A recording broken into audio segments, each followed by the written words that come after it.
Kush është pro dekreteve? Kush është për rëzimin e dekreteve?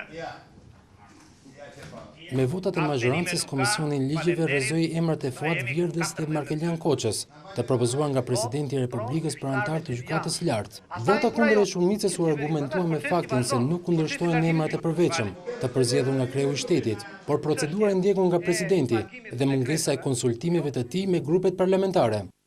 Por qëndrimi i socialistëve për opozitën është tregues për kapjen e drejtësisë. Për të dekurajuar gjyqtarët e ndershëm dhe për të thënë gjithë gjyqtarëve që po nuk e zgjidhet me ne, po nuk zgjidhet juve ngërshin që kemi ne si majorancë me presidentin, ju antar gjykatës së lartë nuk bëheni. Le të jeni të ndershëm, le të jeni të përkushtuar, le të keni merit, ju nuk puthni në gjykatën e lartë. E dyta bëhet sepse gjykata e lartë na duhet. Se gjykata e lartë ka ca procese tani dhe do vazhdojë të ketë procese, dhe të gjithë e dim.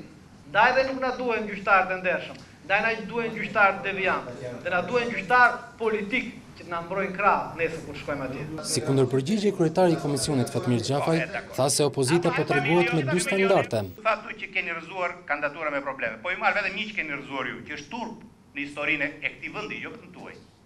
Ju keni rrëzuar kandidaturën e Kristaj Trajs. Po ju them të Kristaj Trajs, që ta dëgjojnë mirë. Kristaj Traja është ish gjyqtari gjykatës Strasburgut, i pari gjyqtar i nominuar nga Shqipëria në gjykatën e Strasburgut.